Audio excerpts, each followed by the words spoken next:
Assalamualaikum teman-teman. Perkenalkan, saya Vina, mahasiswa Tedris Biologi semester 3 dari IAIN Palangkaraya. Pada video kali ini, saya akan membahas tugas studi agama kontemporer yang pastinya menarik dan penuh wawasan. Yuk ikuti perjalanan kita untuk memahami isu-isu penting di era sekarang. Jangan lupa like, comment, and subscribe.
Selanjutnya, kita akan membahas tentang feminisme dalam Islam.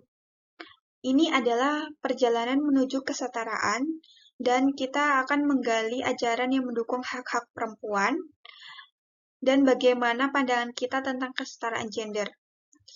Pertama itu, pengertian feminisme adalah gerakan sosial dan pemikiran yang memperjuangkan kesetaraan gender, mengadvokasi hak-hak perempuan, dan menentang diskriminasi berbasis gender. Dalam konteks ini, feminisme bertujuan untuk menghapuskan ketidakadilan dan kesenjangan yang dihadapi oleh perempuan. Hubungannya feminisme dalam konteks Islam itu ada dua, yaitu kesetaraan gender dalam Islam. Islam pada dasarnya mengajarkan kesetaraan antara laki-laki dan perempuan. Ayat-ayat Al-Quran menegaskan bahwa kedua jenis kelamin memiliki hak dan tanggung jawab yang setara di hadapan Allah. Interpretasi yang beragam. Meskipun ajaran Islam mendukung kesetaraan, ada beberapa interpretasi yang berbeda mengenai peran dan hak perempuan. Berbagai pandangan konservatif memungkinkan membatasi hak-hak perempuan, sedangkan ada juga yang menekankan pentingnya emansipasi perempuan. Kalau secara saya pribadi, saya mendukung kesetaraan gender, karena saya percaya bahwa feminisme dalam konteks Islam adalah suatu hal yang positif dan perlu didukung.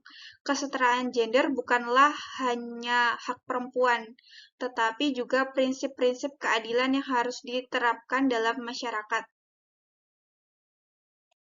Selanjutnya, kita akan membahas tentang demokrasi dalam Islam.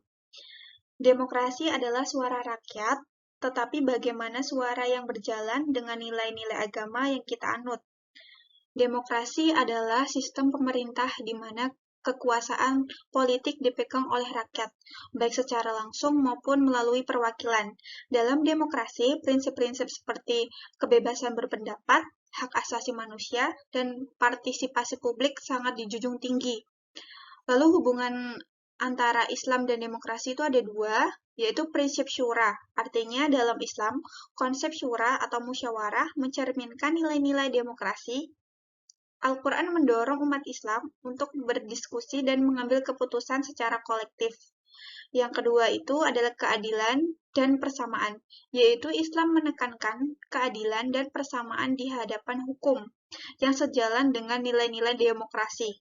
Namun ada perdebatan tentang bagaimana mengimplementasikan prinsip-prinsip ini dalam konteks modern. Kalau secara saya pribadi, saya tetap mempertahankan demokrasi. Saya percaya bahwa demokrasi harus dipertahankan karena memberikan ruang bagi partisipasi masyarakat dalam pengambilan keputusan, reformasi dan perbaikan dalam sistem demokrasi bukan pergantian total.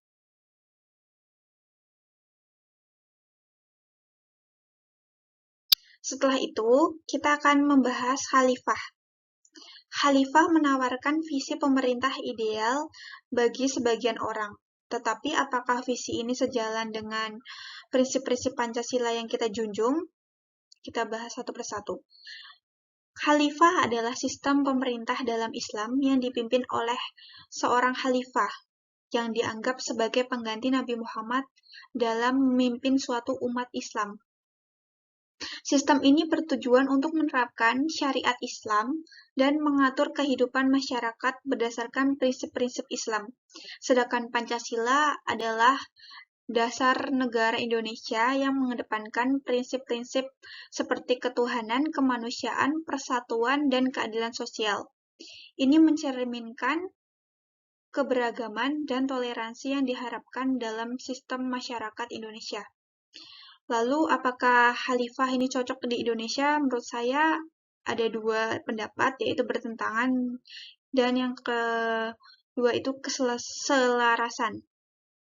Yang pertama, bertentangan. Beberapa orang berpendapat bahwa khalifah dapat bertentangan dengan Pancasila karena cenderung menegaskan dominasi suatu ideologi, yaitu Islam, yang berpotensi mengabaikan nilai-nilai pluralisme. Yang kedua itu ada keselarasan. Di sisi lain, ada argumen bahwa khalifah yang berdasarkan pada prinsip-prinsip keadilan dan kesetaraan dapat sejalan dengan nilai-nilai Pancasila jika diterapkan dengan cara yang inklusif. Selanjutnya, kita akan mengeksplorasi hubungan antara Islam dan hak asasi manusia. Hak asasi manusia seharusnya tidak bertentangan dengan ajaran Islam, karena hak asasi manusia adalah hak yang melekat pada setiap individu sebagai manusia tanpa memandang ras, jenis kelamin, agama, atau status sosial. HAM mencakup hak-hak sipil, politik, ekonomi, dan sosial budaya yang menjamin martabat dan kebebasan setiap orang. Lalu hubungan Islam dengan HAM itu ada 3, yaitu persamaan dalam konsep. Banyak prinsip dalam HAM sejalan dengan ajaran Islam. Misalnya, menekankan pentingnya keadilan, perlindungan terhadap hak individu, dan melarang terjadinya penindasan. Lalu yang kedua itu perlindungan terhadap hak asasi manusia. Dalam Al-Quran terdapat banyak ayat yang mendukung perlindungan terhadap kehidupan, kebebasan beragama, dan hak individu. Islam mengajarkan untuk menghormati martabat manusia dan menolak segala diskriminasi. Lalu apakah sikap saya setuju atau tidak dengan HAM? Sikap saya setuju dengan HAM. Saya percaya bahwa HAM harus didukung dan dilindungi dalam konteks Islam. Menghormati hak asasi manusia adalah sebagian dari menjalankan ajaran Islam yang rahmatan lil alamin, yaitu rahmat bagi seluruh alam. Selanjutnya, mari kita berbincang tentang moderasi beragama. Ini adalah kunci untuk menciptakan harmoni di tengah keberagaman. Bagaimana kita menerapkannya dalam kehidupan sehari-hari. Mari kita mulai dari moderasi beragama terlebih dahulu. Moderasi beragama adalah pendekatan yang menekankan sikap toleran, inklusif, dan seimbang dalam menjalankan ajaran agama. Ini mencakup tentang penghindaran, baik dalam praktik keberagaman maupun dalam interaksi sosial. Moderasi beragama bertujuan untuk menciptakan harmoni dan kerukunan antar umat beragama. Lalu moderasi beragama yang ada di Indonesia itu, contohnya ada 3, yaitu keberagaman budaya. Indonesia sebagai negara dengan berbagai suku, budaya, dan agama memerlukan pendekatan moderasi beragama untuk menjaga kerukunan dan persatuan. Yang kedua itu inisiatif pemerintah dan masyarakat. Artinya, berbagai inisiatif telah dilakukan, seperti program toleransi beragama, pendidikan multikultural, dan dialog lintas agama yang bertujuan untuk memperkuat moderasi.